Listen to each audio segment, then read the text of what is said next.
Hello and welcome. Today, I'm joined by Manny Starr, who is the founder of TrailMate and a leading voice in employment law, managing a high-growth firm of over 20 people in Los Angeles. Manny transitioned from a career in attorney marketing to starting a law firm himself to prove that growth is a science and not a guess. Today, we'll be diving into formulaic approach to scaling a law firm, from religious KPI tracking to the high-stakes world of AI integration. Manny, welcome to the Growth Switch.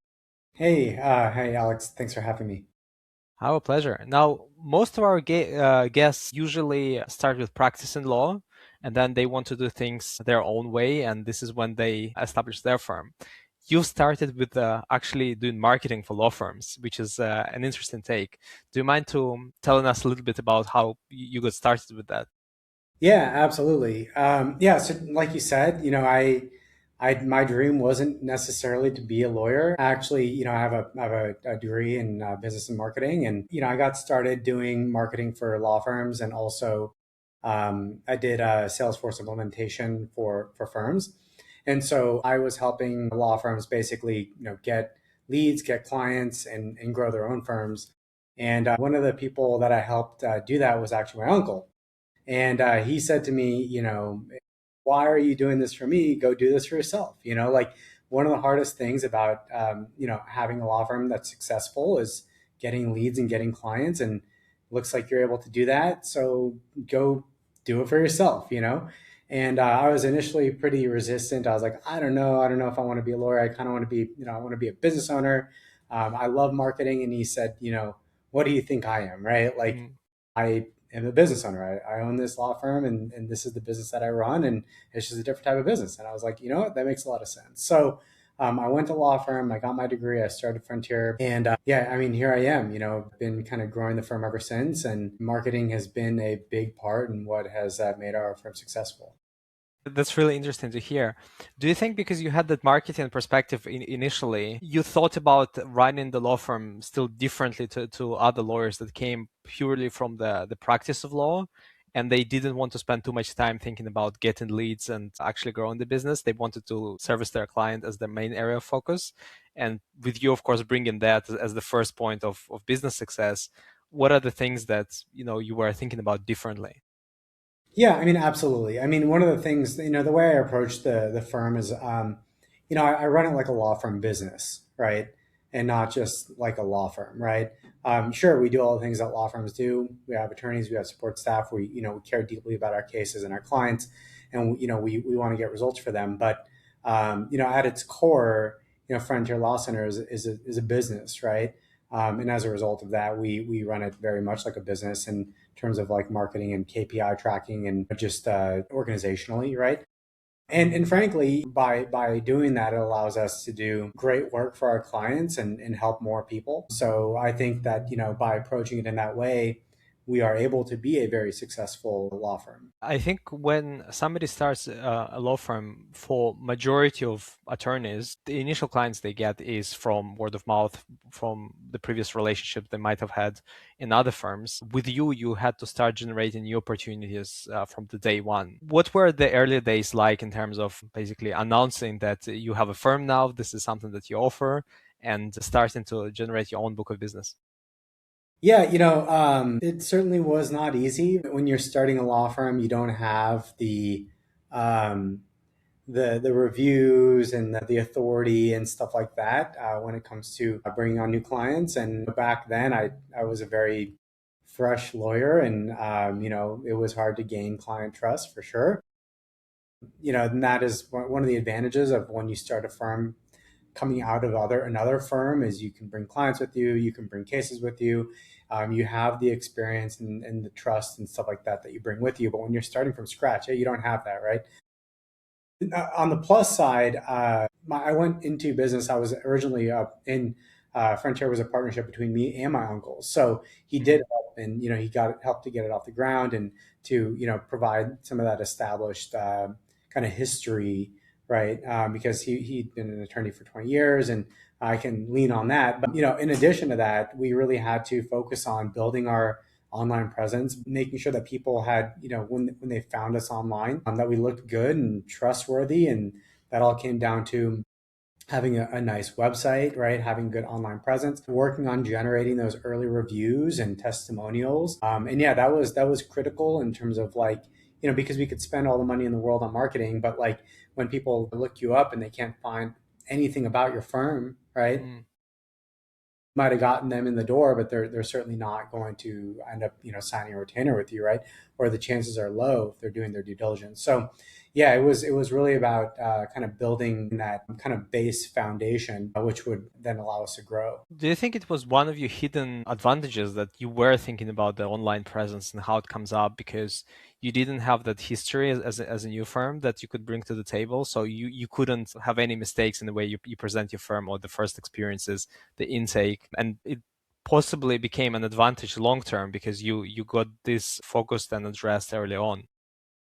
Yeah, I mean, absolutely. I think building a good foundation when it comes to like your online presence and the way that your firm is perceived online is not only like critical in the beginning, but that's like a compounding benefit, right? Because those reviews that you get in the early days and the things that you do online in the beginning, to build that like long-term authority that you can carry with you as the firm grows, right? In the beginning, we were like religiously trying to get good reviews. I mean, we still do, of course, it's still very important, but like any like slightly negative review was like we would panic, it was like so impactful. I mean, that's another reason why, like, I think having a lot of content out there, having a lot of reviews, helps to make your brand more robust too, right? So if like there is anything that, I mean, like sometimes clients just, no matter how much you deliver or what you do, they're going to be upset, one way or Mhm. another. And so by having that kind of robust, like set of reviews that you build early and, good online presence and, like the, all that stuff, it helps to kind of shield you from potentially negative things that might happen down the line as well. Certainly, because if the firm is not doing anything about their reviews and they're not actively getting them from the happy clients, then the one time somebody leaves a negative review, even if it's was an unwinnable case, sometimes it can really damage the future prospects and the way the firm gets business later on. Yeah, absolutely. Mani, from your personal experience, do you think it is harder to go from practicing law to learning the business of law, or is it harder to be a good marketer and figure out, the practice of law, the building the firm, sort of the way that your career went? What do you think is the hardest path? Yeah, I mean, clearly they go hand in hand, right? Like especially when you're a young firm, like you don't have a big team around you, right? So like you really got to make sure you understand how to like not screw up cases and how to get good results for your clients, right? That being said, I think that like that's something that is, you learn and compound over time. And then again, like I said, you can, as your firm gets more successful, find people that are, even better than you, right? Hmm. Law. And then eventually, I mean, to the point that I'm in right now, like I do very little actually like, the day-to-day work, right? I get involved in like the higher level decisions, the more impactful cases, like that kind of stuff, right? My team now handles a lot of the like the kind of the heavy lifting when it comes to litigation, right? Hmm. So, I kind of have been able to pull myself out a lot of the kind of day-to-day stuff, right? So now like continuing to build the business is more important, right? But I think that like, knowing how to operate a business, knowing how to get clients and knowing how to ensure that the law firm that you built continues to grow and flourish as a business and, continues to get the clients you need. I mean, your overhead obviously goes up as you grow and, in order to support more cases and more staff and like the people that Hmm. really are, great lawyers and, great support, that stuff costs money, right? Like you have to make sure that your case flow is robust and continuing to grow, and that is forever going to be my job, right? And that's critical. So yeah, I guess to answer your question, it kind of goes hand in hand, but ultimately, I think like you can't have being a successful attorney without also knowing how to grow the firm and kind of build a robust business. You mentioned team members as well, and I'm curious. In the early days, who were maybe the first most important hires that you made in the firm that gave disproportionate return in terms of how the firm started growing beyond that point when they came on board? Yeah, that's a good question. Definitely, like a very good paralegal is like super important. I Hmm. mean, like really, really, really good support, right? Someone that's organized and knows, like all the ins and outs when it comes to procedure, because that allows you to kind of take your hands off the wheel as an attorney and really kind of just guide the practice at a higher level. So there's that. And then also, finding like, I now have like a director of growth and operations, and, he does a lot of the day to day, like, we brainstorm and we build the vision together, and then he executes on that, right? And that was also really kind of critical in terms of firm growth. And then, finally, the third thing is, of course, like AI, right? Like AI Hmm. implementation and using and kind of building our firm around um, leveraging AI has been pretty instrumental. And in support of that, I also have, like my director of legal operations is also my the like the head of like AI operations at our firm, basically. And so, kind of, so first was to get a good paralegal. And Hmm. then, once you have that, you can kind of like focus on some of the bigger picture stuff. And then, someone on marketing and someone on the AI and legal systems.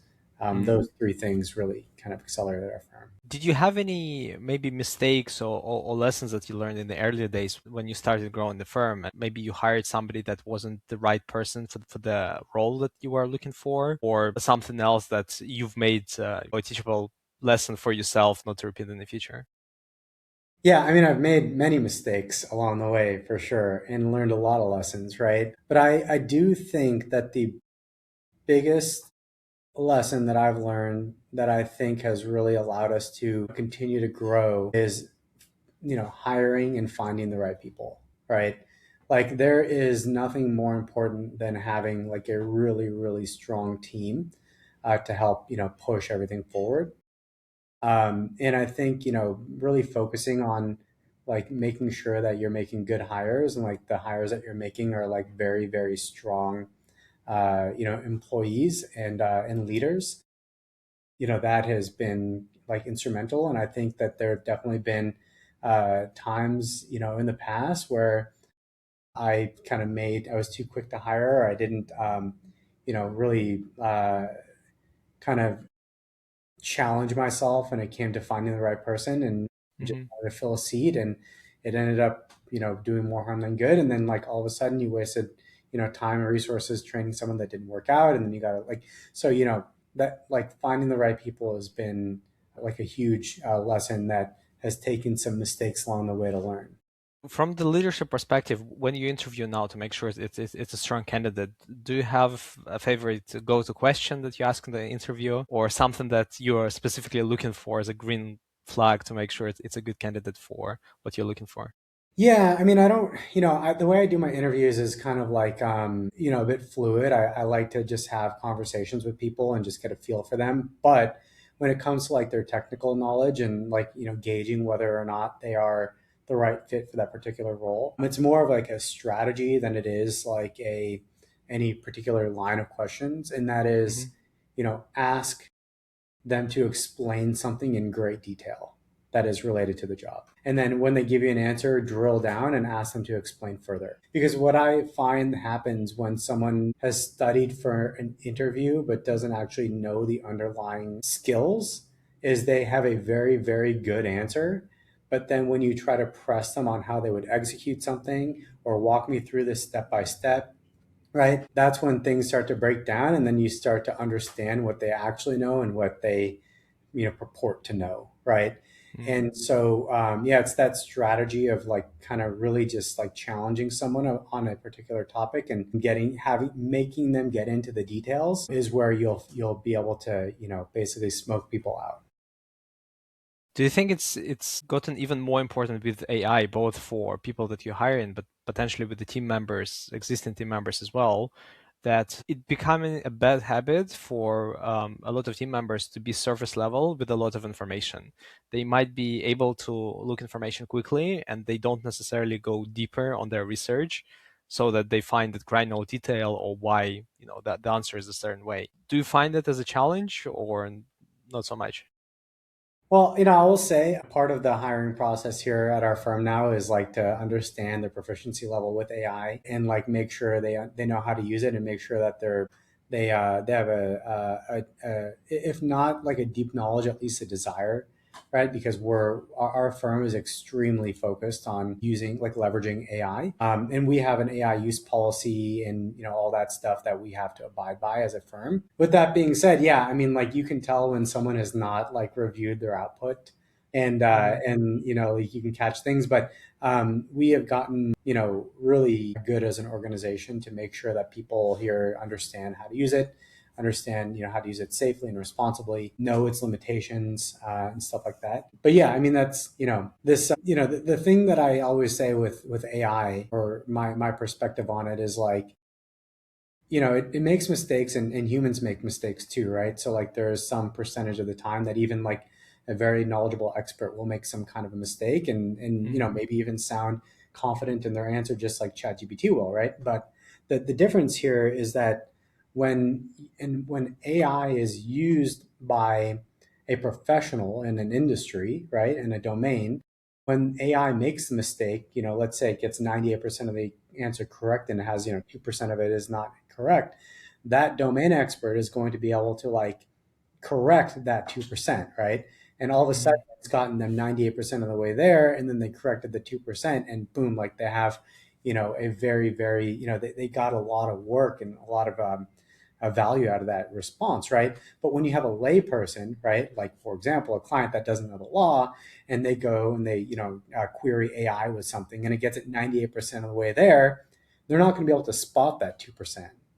Right. When someone who's not a domain expert doesn't know how to spot when it's that 2% off and they rely on it as if it's correct, that's where you have problems. And so, yeah, we're, that's one, why we arm ourselves with AI, and two, educate everyone here on how to use it. I think there could be a disproportionate return on the last remaining 2%, which in some cases is the difference between getting the results that the clients are hoping for or losing the case entirely. So it is super important. Absolutely. Manny, with your background in attorney advertising and understanding the marketing really well, when it comes to hiring marketing team members or making sure the way they do their work and also use AI in their operations, what are the things that you are looking for that could be an applicable advice to other law firm owners as well to watch out for? Just so I understand, when you're hiring someone for marketing support. Exactly. Yeah. Um, I tend to look for someone that is really genuinely interested in marketing, Hmm. right? Like you can tell when someone is really excited about something, right?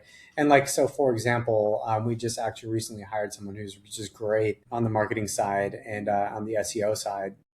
And he came to the interview and he had like all these ideas, and he was like more excited and enthusiastic about like growing Frontier Law Center than I was, like in that interview. I was like, wow, you are stoked, like you love marketing, right? Hmm. He's telling me about all these blog posts he wants to write and like all this stuff, right? And so I think like just seeing someone really kind of light up on the subject is you know, obviously huge, because you want them to be doing that when they're like in the job, right? And then of course there's like the drilling down on the technical stuff and like making sure they're the right person, right? But yeah, that's kind of the main driver, I think, that sets the tone for a potential new hire. I think that being excited and being proactive is super important because unfortunately we've seen, and it's not exclusive to law firms, we've seen this in other industries as well, whether it's the managing partner or somebody in senior leadership has very strong opinion about what marketing should and should not do. And the marketing person is very restricted, and over time they stop bringing new ideas to the table, and business as a whole stops progressing because of that. So having somebody who brings that energy, I think, is super important. Yeah, absolutely. Manny, tell us a little bit about TrailMate as well, because you started the law practice. How did that second arm of what you do came about? Sure. Yeah. So TrailMate is my kind of legal tech startup on the side. TrailMate, what it is in a nutshell is it's an agent or AI, digital employee, if you will, that can interface or communicate with law firm clients autonomously to complete things with the client that the law firm would otherwise have to do. right? Hmm. For example, gathering information about potential witnesses, gathering relevant documents, text messages, medical records, whatever the we might need from the client, things like doing intake, stuff like that, right? And it's able to kind of autonomously engage a client and complete that stuff without the law firm necessarily getting involved unless they have to, right? And so that came about because in our growth, right, in our lead generation, in our increase in client capacity, there were things that one, we couldn't get to everybody. We needed some additional support there. But Hmm. two, there were things that we wanted to do to build our case up with our client that we didn't have the bandwidth to do, right? And so because of that, I decided, hey, the technology's there. I don't find this, I don't have a solution in the market right now. So I'm just going to build it. Right? I'm going to build it for Hmm. Frontier. And what we're going to do is we're going to be able to use this tool internally to help us, sustain this growth without having to hire additional administrative staff to do, chasing clients for things, right? Which is like, not that like valuable work, but it has to get done, right? So we're going to Hmm. offload that. So I built TrailMate to solve that problem.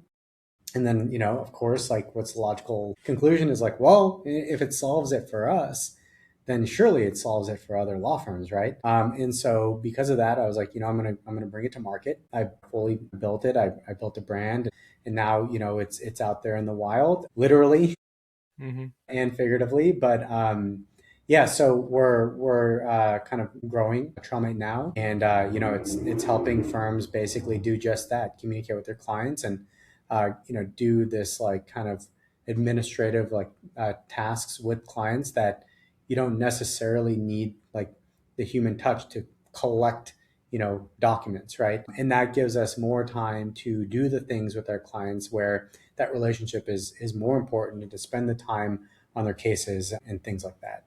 You built it initially to scratch your own itch, and you know exactly what you wanted to do because you were solving your own problem.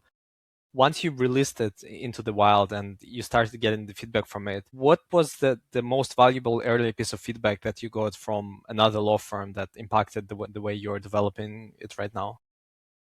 Yeah, so definitely, the need to um, come up with use cases from scratch, right? Like Hmm. that was like a big pain point, right?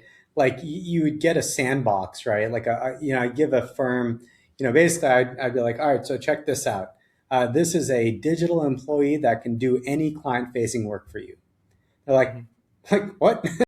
What do you mean? Like, what stuff does it do, and why do I care? And like, why is it right? So like, I would get a firm in there, and there'd just be, like the ability to assign something to TrailMate, and for TrailMate to go and do that work with the client, but they would kind of be frozen, and you're like, well, I don't really know the things where this could be valuable in my practice, right? And so what I did immediately was you know we call them skills like templates, Hmm.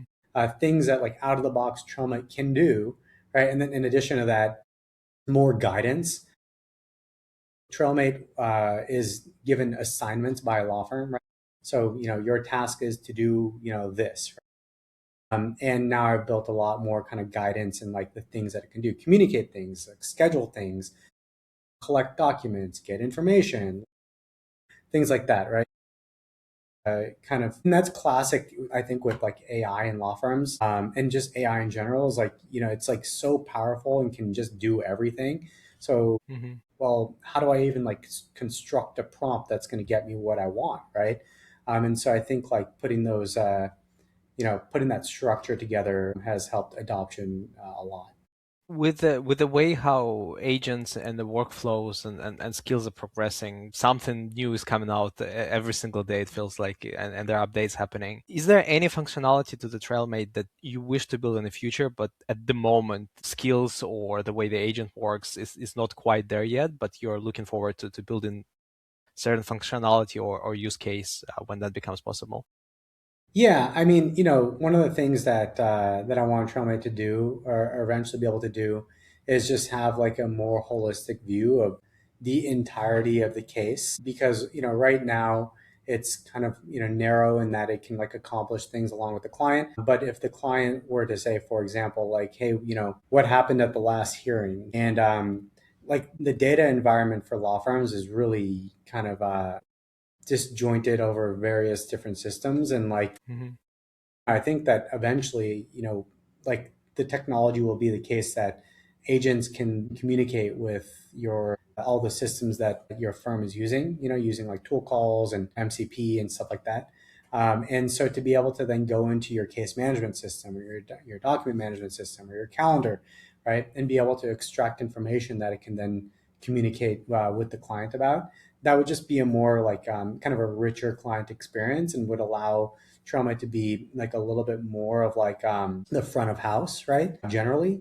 But yeah, right now we're focusing on just this execution side. And then I think, at some point we're going to want to turn to like, how do we give TrailMate more information about your cases? It can be time consuming as it is to grow one business. You have two branches that, even though they're related, of course, it's still two businesses that you need to manage. When we spoke earlier, you mentioned that you have a very formulaic approach to business and the KPIs that you like to track religiously to make sure that everything is on the right track. What's the high level approach that you use, and what are some of the numbers that you use as your North Star with every business? Sure. Yeah. So right now, this goes back to like hiring the right people. I've got really, really good staff that care deeply about the business and the business's success. I have leaders in place, and I'm talking about, Frontier Law Center, that have allowed me to, focus some of my time and effort on trauma. Of course, Frontier is still like the number one, like my, Hmm. the main kind of, business and passion here.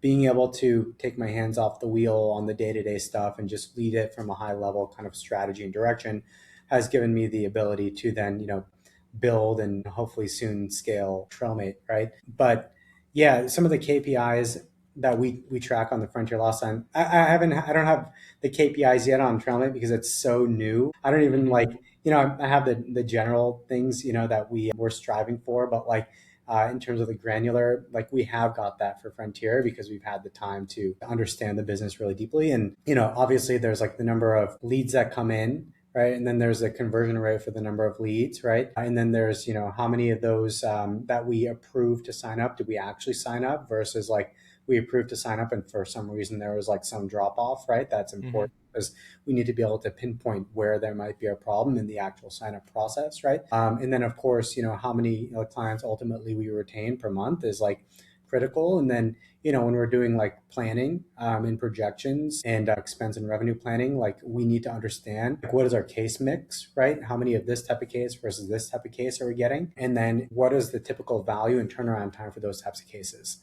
Right? If it's a a potential like a class action, like I know those Hmm. take a certain amount of time to before they settle and before they fund, and like on average they pay this much, and so in order if I have this many class actions that are coming in, then I can kind of project X number of months or years in advance, right, based on just the kind of law of averages. And so we do that across our all of our cases, right, and that allows us to see, well, to work backwards, right, if we want to be at a certain revenue target in, for example, 2027, 2028, what do we need to do now, right, in order to get there? Well, if we know that this many cases result in this much, approximately this much value, and we know that it takes this many leads to get this many cases, and it costs this much money to get this many leads, I know what my Hmm. marketing budget needs to be now so that I can like, kind of project in 2 years from now where our firm's going to be at. And so it's those things, right? And there's obviously more, for example, how many cases can one single attorney handle, right? Before they're overloaded, and how Hmm. quickly are they turning them over? And if they're turning them over, right, or settling them or, getting them to some conclusion at this rate, then this is how many I can assign to them, right, on any given month, right? And so, yeah, so there are a lot of metrics that we kind of track here. But as a result of that, we run a very precise operation, and we're able to forecast pretty well, and make a lot of these strategic decisions with a lot of insight and information behind them. I want to double click on something you said, the law of averages, because sometimes the really good attorneys that focus on practicing the law and less so on the business of law, they don't have a good understanding of the average case value because they like to say that every case is unique, and of course that is true. But if you're running the business, you do need to be able to know what the average case is worth and what your close rate is if there are calls coming in. My guess is, and please correct me if I'm wrong, because you came from the marketing background first, that came naturally to you.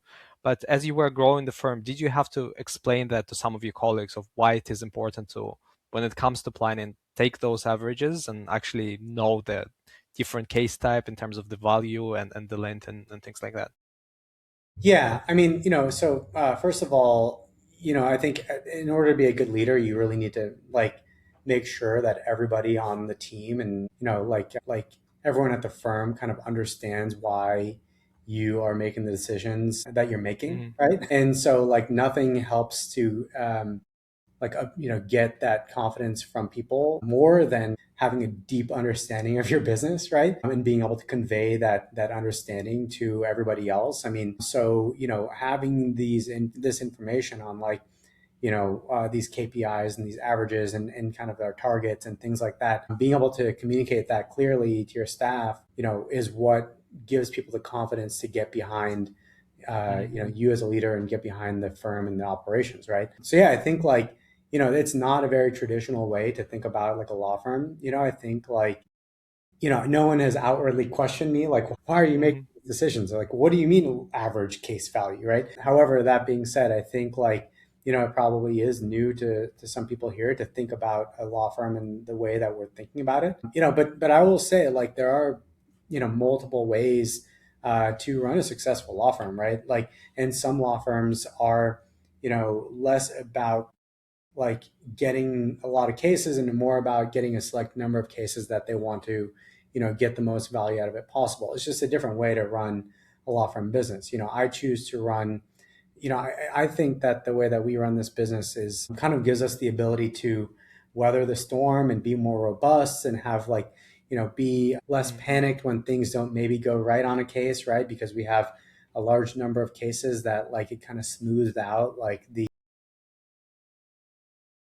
outcomes of our cases, right? But yeah, sure. I mean, like, I guess you could say that if you take 3 or 4 really, really high conviction, high value cases, the range is probably from zero to a lot, right? And so, how can you have an average, right? But we're pretty high volume in general, so we do have a lot of cases. We do have the numbers to work with, and we can come up with kind of our average case values.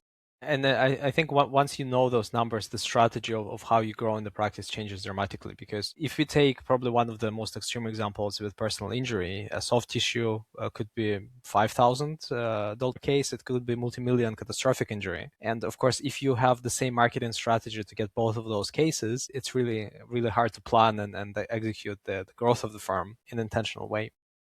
Yeah. One of the things I want to ask you about, Mine, is again, due to your unique background, there is sometimes a conflict between a marketing person or an outside vendor and internal team when it comes to where does the responsibility of the marketing function ends and it is responsibility of a lawyer to get the case from the initial consultation and actually as a signed matter. Sometimes agency would argue that they are just focused on generating the phone ringing and that's the end of their responsibilities.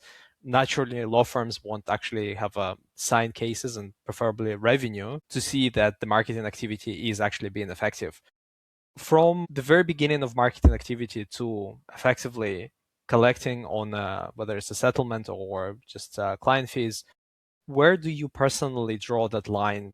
How far does the responsibility of a marketing person in-house or as an external vendor go when you think about it?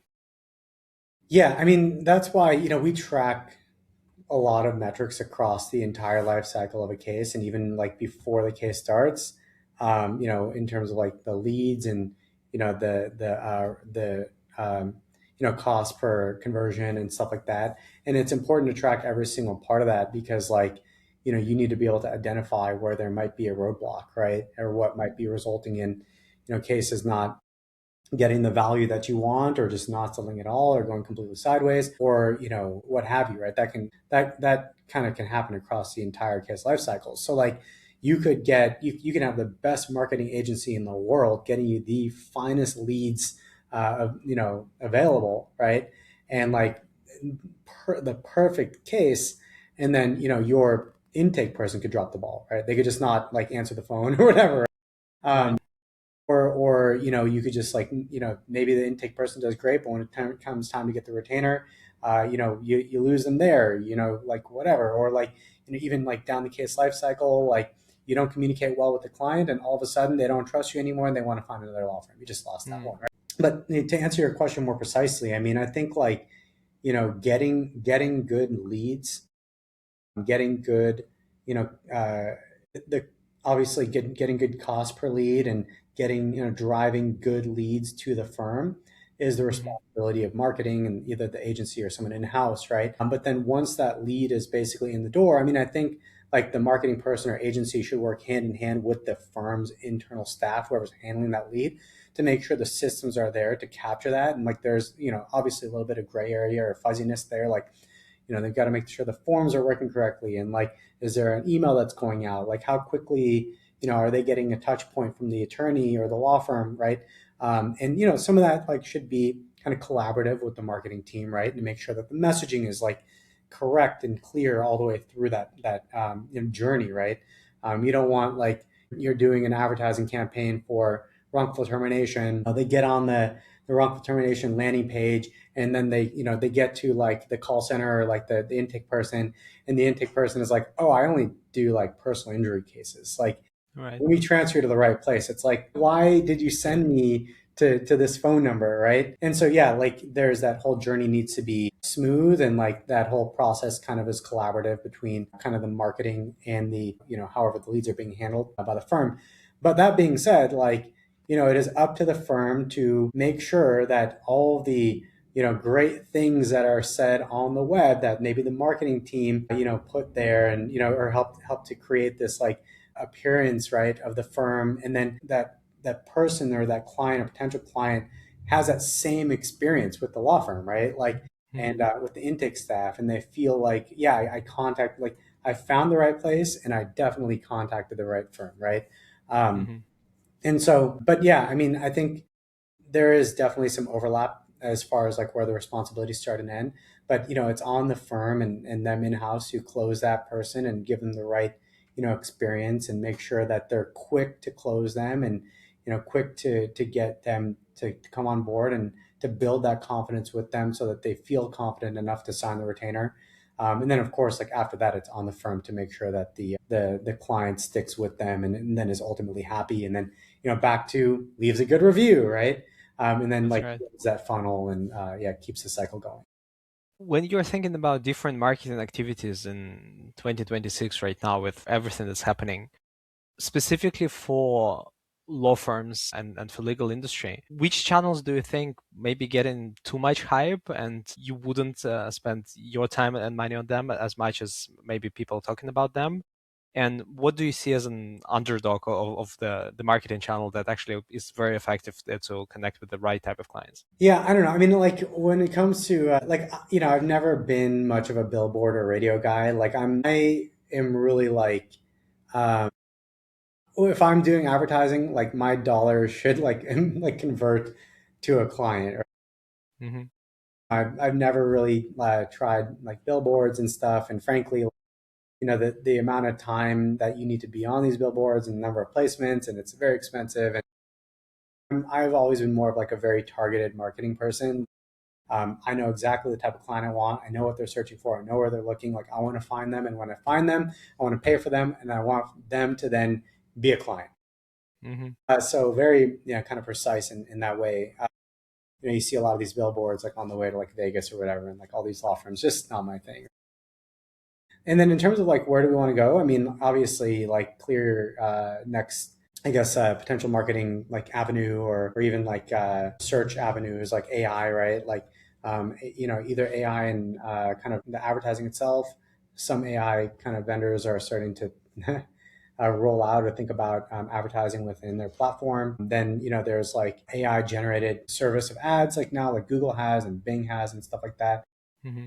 And there's like, GEO, which is like a generative engine optimization. So that's an important strategy now. So like definitely like taking the time to understand that stuff and invest in it now while a lot of people aren't looking, I think is a very important strategy. It's also been my experience, and I'm wondering, mine, if you would agree with that. Sometimes the vehicle changes with different marketing trends, whether it's AI or it's Google search or it's social media, but the essence of good marketing stays the same, and it's been the same since 60s and 70s. If you do good, if you collect the reviews, if you share the client experiences, if you provide useful information to somebody that might be looking for help and they find the advice and then they would want to reach out to the lawyer that provided the advice, no matter the channel and those platform changes, the firm will always be better off by following those practices. That's been my observation, and I'm wondering if you would agree with that sentiment.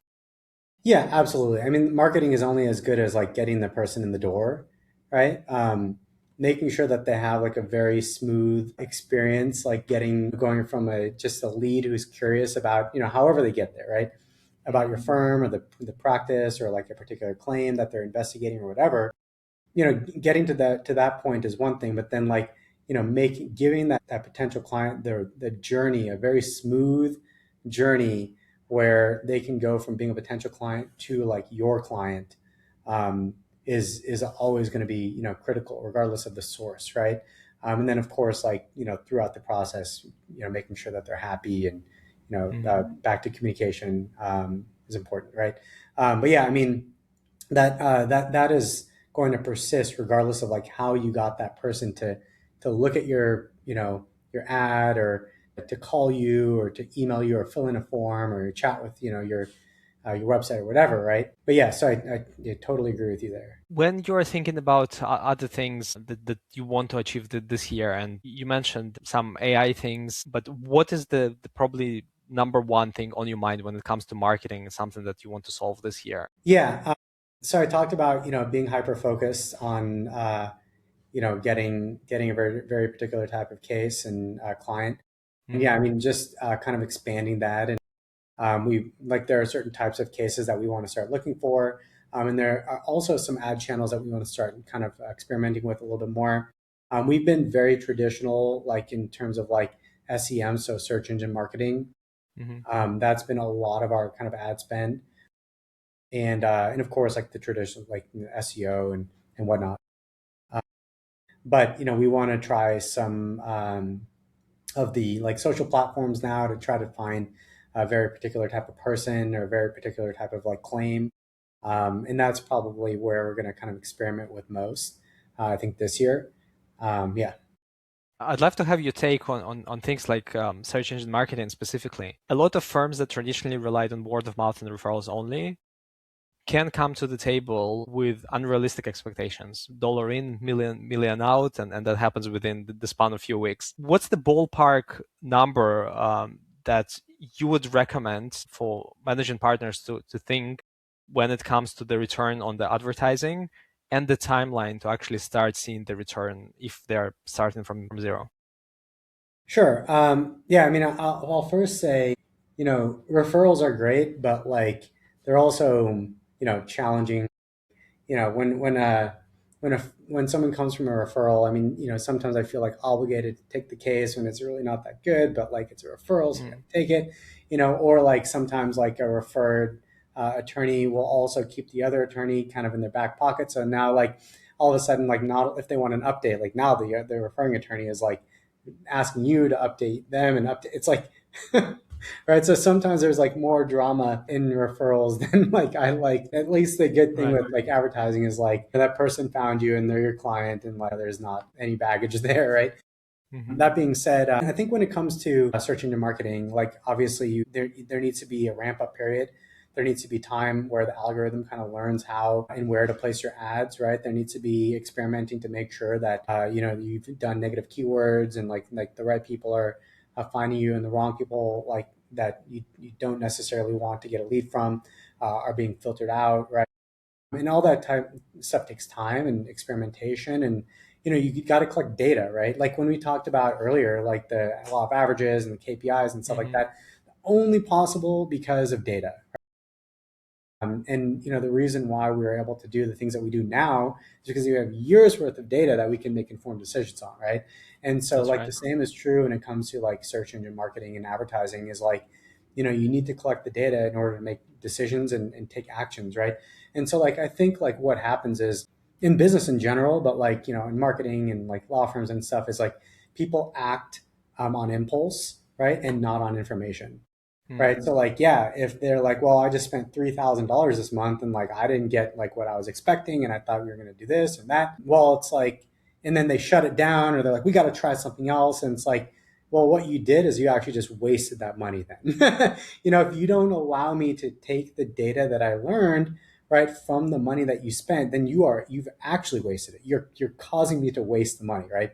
Hmm. Rather than do that, why don't we take a look and see what worked and what didn't work and like talk through the actual data and make an informed decision so that when we put that budget in next month, we're going to do better with it. And then when we do it the month after that, we'll do even better than that, right? And so, yeah, I mean, like, I don't have an exact answer on like what type of spend. I mean, every practice area has different needs in terms of like what the cost per click is and cost per lead and the average and like the baseline and stuff like that. But the one thing I will say is like whatever that budget is for that, that firm or marketing person or whatever, they have to understand that like they have to spend it in order to understand, what it's doing for them and how to better utilize that money kind of going forward and to not give up, to Hmm. give it a real proper like, shot. Right. And so, yeah, I think that's super important because like when people say like I feel like I just wasted some money on this, it's only really a waste if you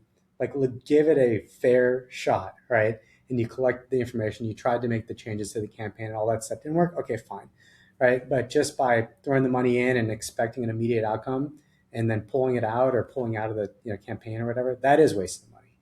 It all goes back to data and being religious about KPIs and understanding those things. Because if there are no expectations of the cost and what's the case worth, then again, it's really hard to be patient about waiting for the algorithm to do its job and optimize so the money is not wasted.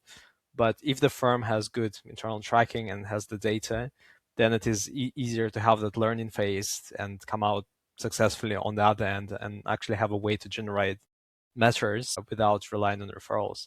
I also think that another difference that is an advantage to the firm that do advertise over the ones that only do referrals, and I'm wondering if you would agree with that, the way the conversation goes, which is effectively a sales conversation when somebody's been referred, there's no need to go over and beyond to convince somebody to become a client if they've been referred. The same approach cannot be applied to somebody that's coming from advertising. So the firms that do advertise, they are more robust with their intake and how they address maybe concerns and how they make sure that they are signing good clients and not just everybody. And then they can take the same approach even to referrals as well, improving the client satisfaction, improving the operations as well in the process.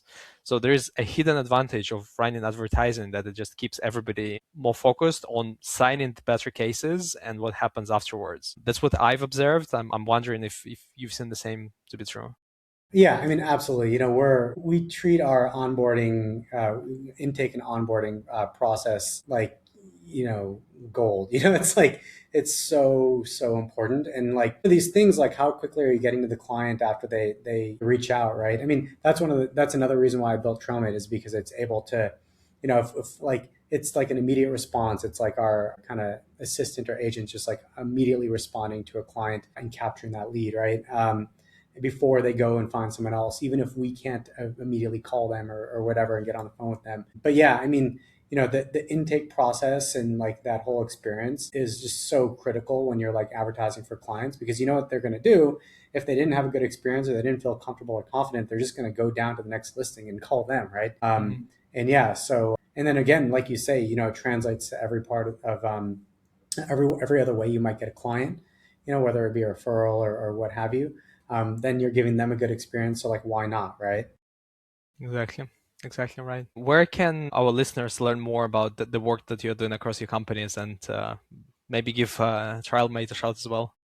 Yeah. So my LinkedIn is one place where you can find me. Just search Manny Starr on LinkedIn, and then of course if you're interested in my firm, it's frontierlawcenter.com. And if you're interested in TrailMate and giving that a shot, it's trailmate.ai. And we'll make sure to include them in the show notes as well, so everybody find it easily. Manny, thank you so much for coming on today. It's been a pleasure having you with us. Yeah, it's been a great discussion. Yeah, thanks a lot for having me. Thank you.